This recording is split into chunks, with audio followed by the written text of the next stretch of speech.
kubanga osiimye wabukeesanga ebala mu kakyomuka ate wasiima wapinza mu kifo kino ate waleeta ne baaba omulabizi wa Busoga tuwaayo ebyokulya n'ebyokunywa mu mikono gyo ebitegekeibwa obyamule obiwenkabi tulye tufune amaani n'amagezi tweyongere okuweereza. Oli Katonda mulungi era tukwebaza olw'olunaku luno nga Kyabazinga wa Busoga yasiimye okutwaniriza mu lubiri lwe luno ate nga yasiimye kubanga Katonda okikoze era n'omukisa gwa Katonda kyafaayiza byonna kitaffe n'omwana omutukuvu omukisa gwa Katonda enenkabi za Katonda bibe ku Kyabazinga waife owa Busoga n'obwa Kyabazinga bwona ng'alamula Busoga etebenkere Busoga ebe y'okwesiima Busoga ebe nga neyogerwaku Busoga ebe nga neyo yonka emanyibwa ne mu igwanga lyaffe erya Uganda Busoga okutuva twena bali Katonda yese ife n'ery'omwana n'ery'omwana omutukuvu. Amina.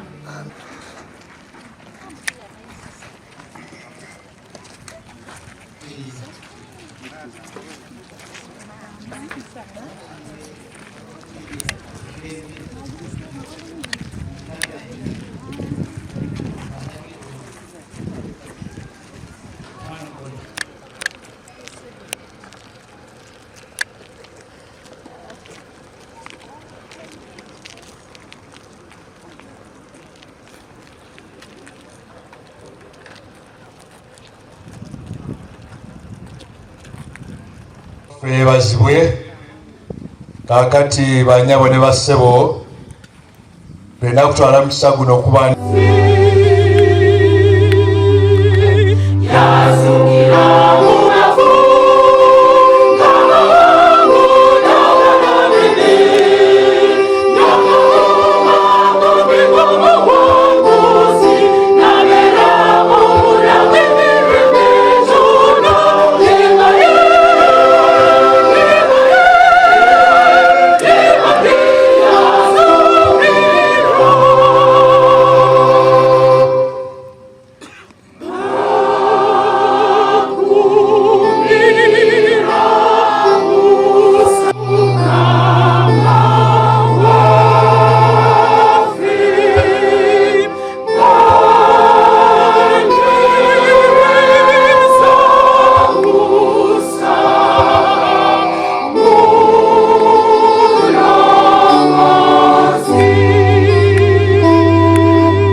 Thank you, my Lord Bishop.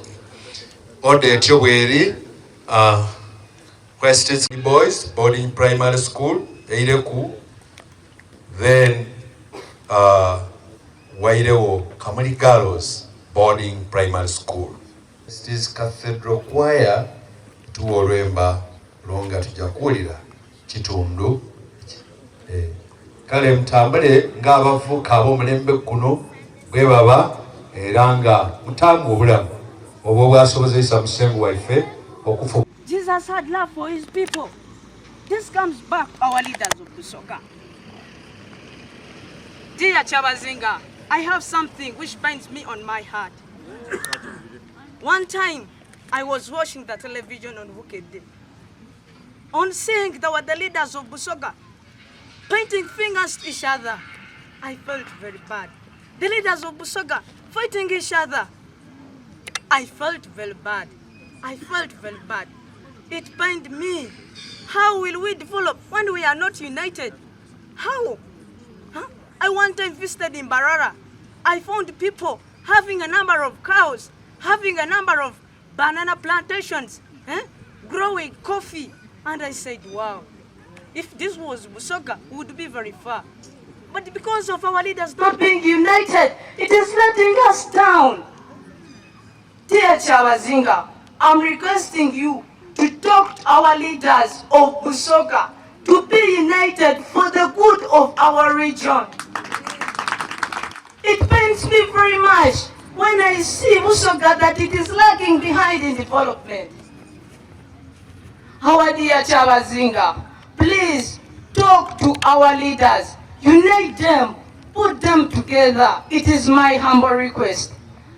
Leaders of Busoga, please be united. Let's be united for the good of our region.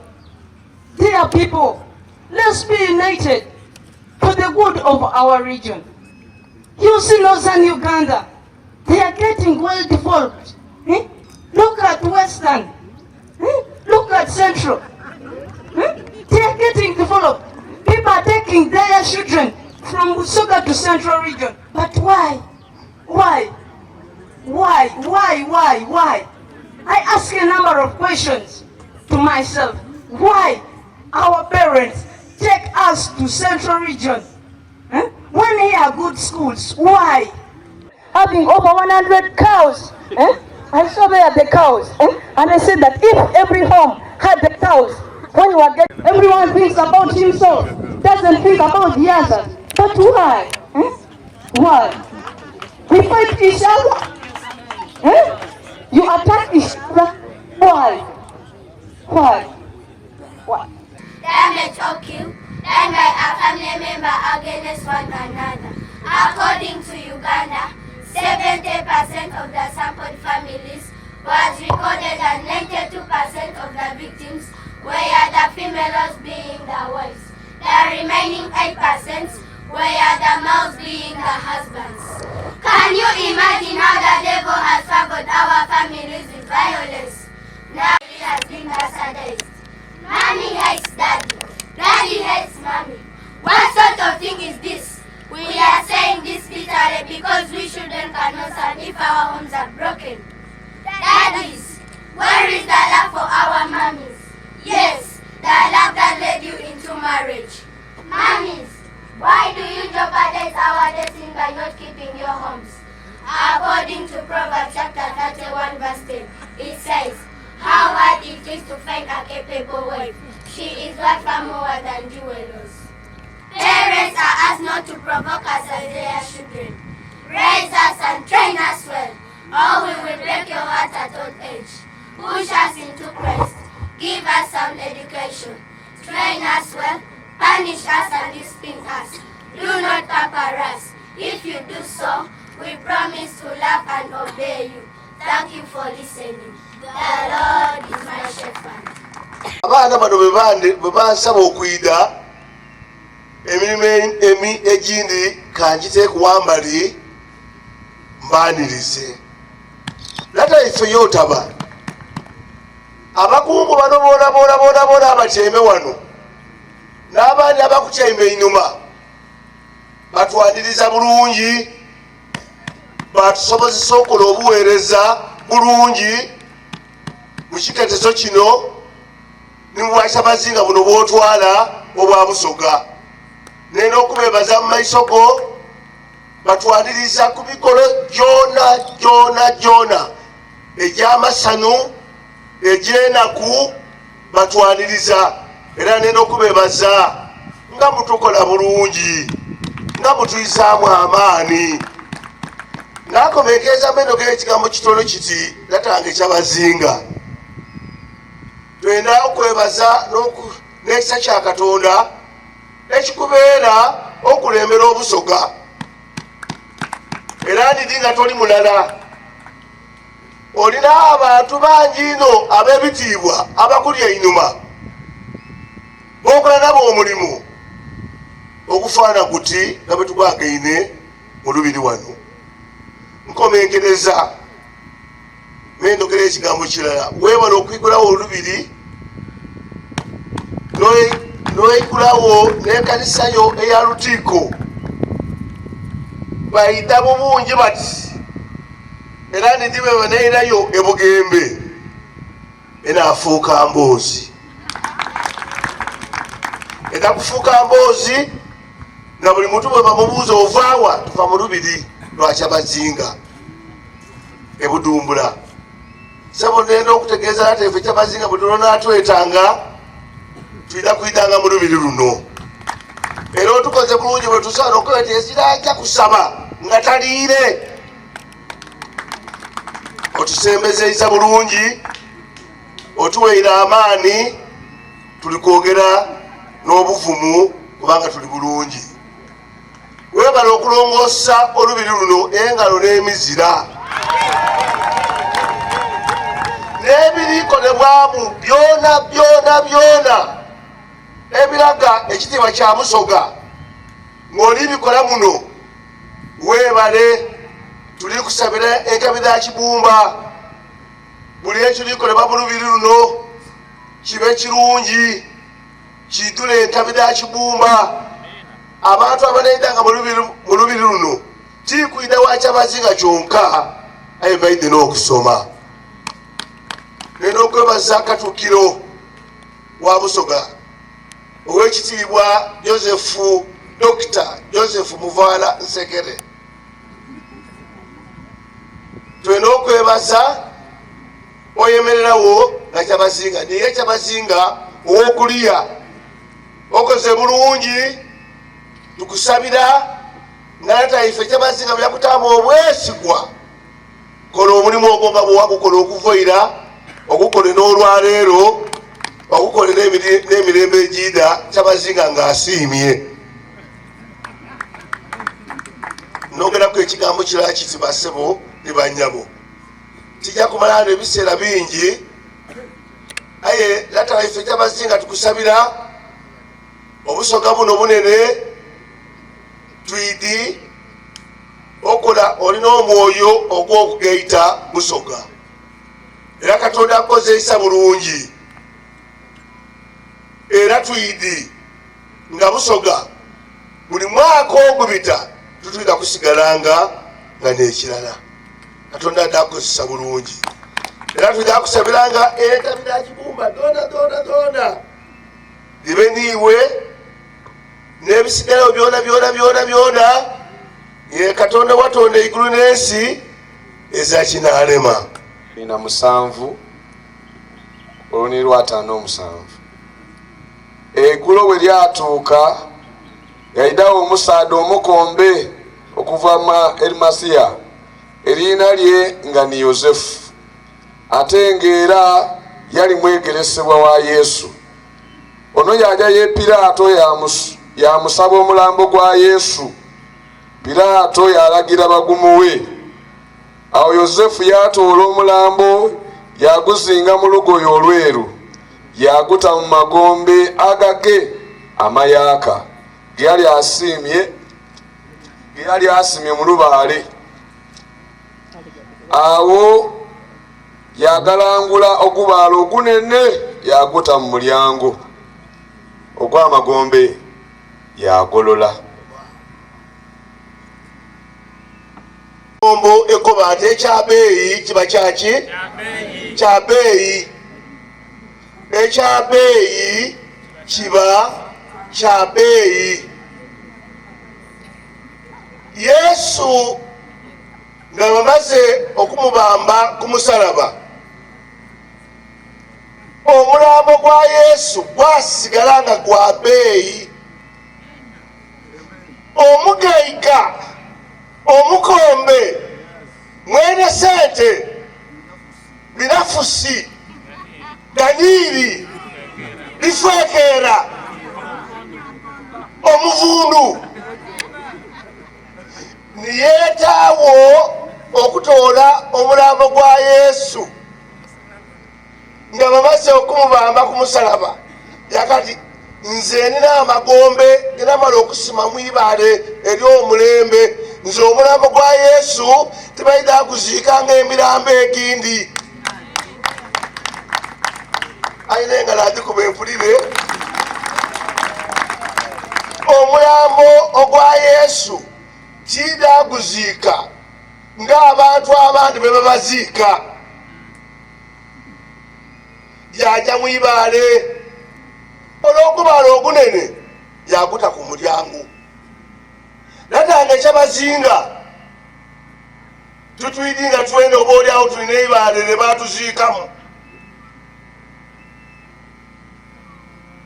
ng'aliwo ogubaale ng'ogulimu epuku baatutooma bakati omusaadha ye omukazi we katukute mu gubaale ate tuteewe ogubaale ogundi tubone ali kutoola omwo eri abantu ba Katonda nga benza okukola ebintu aye ng'omulaba essaani yabatamu ki ti magombe mwibaale egumu nendagoba ebigambo bino omale obanga abaijje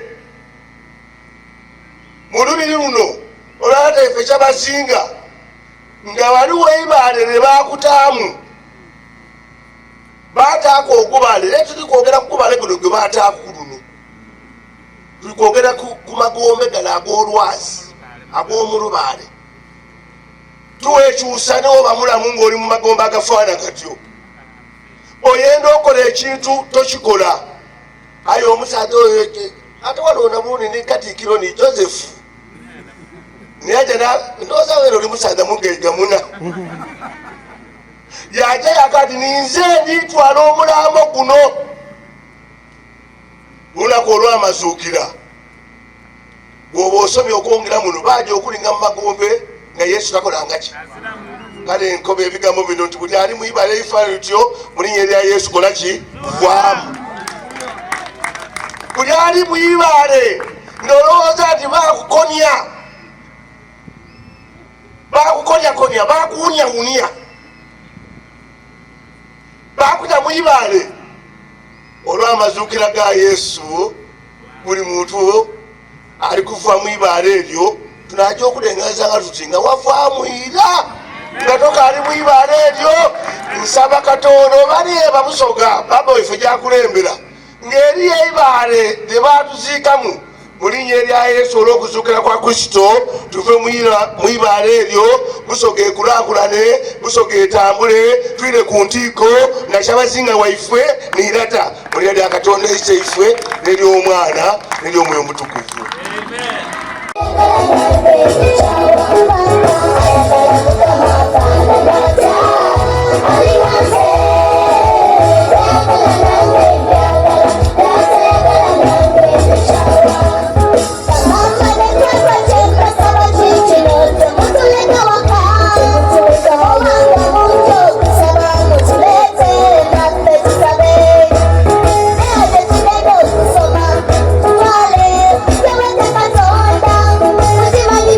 you.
era obulaite mu bigambo bitono ino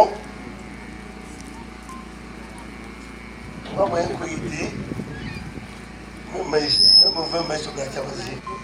Nga lutikko tukusaba oikiriza obuntu buno obutono aye nga buviire ku ntobo ya mitima gyaife. Tukusabira mirembe, tukusabira ekisa kya Kristo oyo eyazuukira azuukire mu maka muno obonenga obulungi bwe buli lunaku. N'abambega n'abalangira boona boona tubasabira ekisa kya Kristo ebirungi byeyongere. wange okwidda mu lubiri muno bankusabiramu. Baba Kyabazinga webale ino webalire irala. Tukwenda okwebaza muto wange ate mukulu wange olw'okututaamu empiiya twaba wano. Tukwenda okwebaza abalangira mwena mwena, naye n'okwebaza abantu mwena mwena abaigi. Tukwenda okwebaza mukulu munange Kantale Kazungu olw'okufuna amaani watambula ku waida wano. Iwe mutabani waife Kazungu munkonereko oyo omukoba oti webale ino webalire irala. Banange munansaasira Kazungu oyo omuto bwe yabeera president wa guild nalayira ku nawakati nakupeyinga allegiance gyali butuze nandi musasula weno olina okupeyinga allegiance katuukiro gyali webale ino. Banange twebaze Katonda nti atukoze bulungi. Katonda atukoze bulungi ife abaali abato nga tubita ku lubiri luno emyaka egy'einuma ekyo okuba oti okuzaala kulungi. Olwozaala okola ki? Osikirwa. Omwali mwidi nti olubiri luno lwidda kubira lukyuke lufaanane nga lufaana bukyaba muno. Baana mwali banakuba ku mizira. Genda n'okwebaza abalangira n'abasoga bana mwena olw'okwenda Kyabazinga. Enakutume buli lw'embitaano nti baaba nkoba nti awo buli aveeyo n'ava n'abise ku lubiri e Budumbula. Tukwenda okwebaza gavumenti nimwe mwena mwena mwena abatairemu amaani ababugabula bibi olw'okusupervisinga omulimu guno. Mwebale ino mwebalire. Lastly ndikwenda okwebaza muganda wange mukulu wange olw'omulimu omulungi. Nabeebaza okuuma obwire, nabeebaza okola omukolo guno nga buli class as it is. Okkirize olamuseeku abantu bo obanjize mu lubiri era ndikulamusenga ku babaani Kyabazinga baba siima. Katuukiro wa Busoga Dr. Joseph Bawala, Second Deputy Prime Minister wa Busoga Owekitiibwa Ahmed Osman, Bishop wa Busoga Right Reverend Dr. Paul Moses Naimani, Ssabalangira wa Busoga n'abalangira abandi bensikira n'abali wano olwaleero, abakulembeze ab'enjawulo mu kanisa mu bitiibwa byemwe, President wa Mothers Union mu Busoga, ba ministers okuva mu Kyabazinga bwa Busoga, abalangira n'abambeera mu bitiibwa byemwe, Speaker wa Busoga Lukiiko, abakulembeze aba district y'e Kamuli, abakulemberwa LC5 Chairperson Wembula Mugude Maxwell, Elders Council mu bitiibwa byemwe, RDC n'omumyukawo, abagenyi ab'enjawulo bitiibwa byemwe, ba musaayi muto, all protocol observed. Twala omukisa guno okubaniriza ku Easter Monday mu lubiri. Mwebale eno kwidda.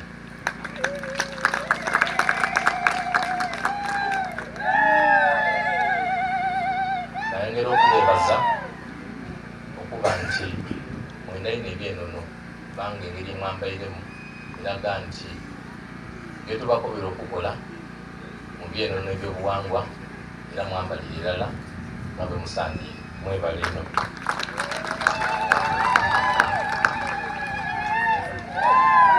Nayongera okwebazaako enswiso abalangira n'abambedda olw'okwenda ino kanisa yaife. Mwebale ino, mwebalire irala. Nebaza ba Musaayi Muto bamba bwine nga baliwo bangi olw'okwenda ino by'obuwangwa n'ebyenono ni kanisa yaife kubanga era kibumba ni mukama waife era nagera buli kimu. Mwebale ino. Olunaku olwaleero bagata ino mu Busoga kubanga nga bulido Easter Monday omuntu yandibaire asabire yali aye kyamukisa mulungi nti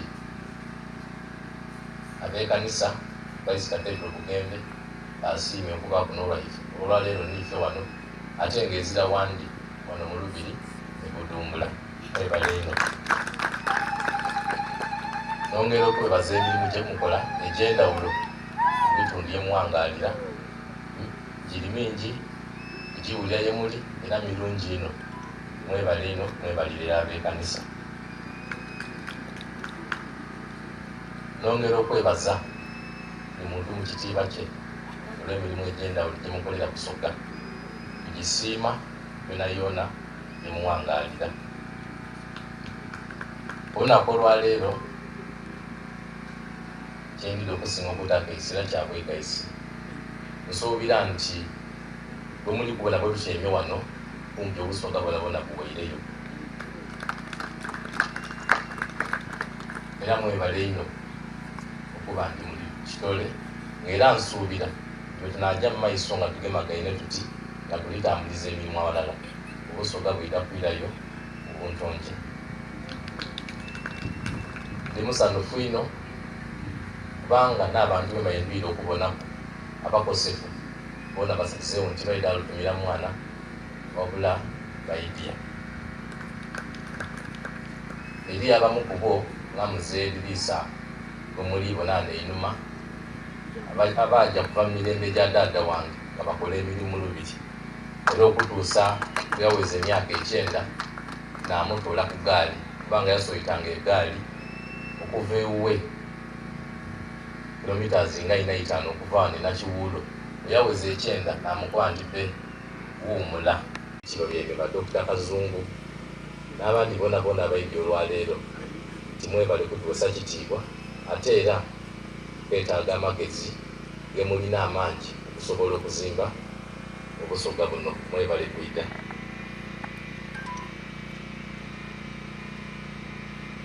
Nga bwe tuli olwaleero wano nti ndi musanhufu ino kyensobola okubalaga nti ndi musanhufu ndijja asomayo baasa okuva mu Bayibuli ng'ekoba eti eriva mu 1 Corinthians chapter 14 verse 26 era ndijja gisoma Luzungu.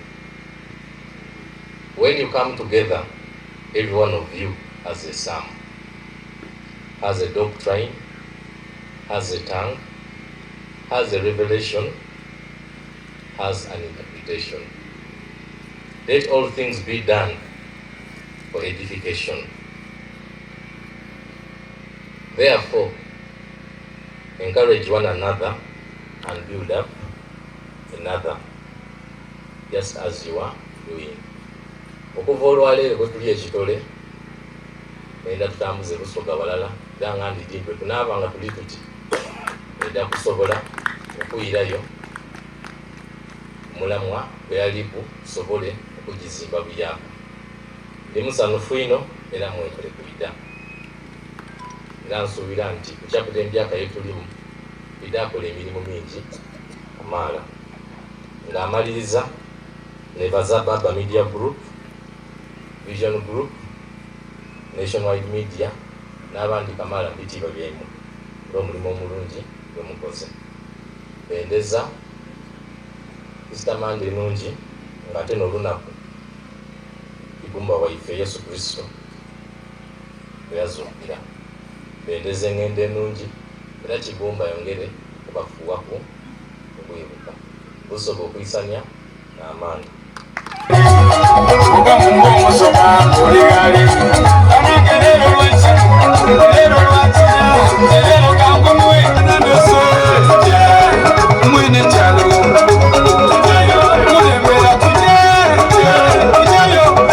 Kyabazinga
Baba,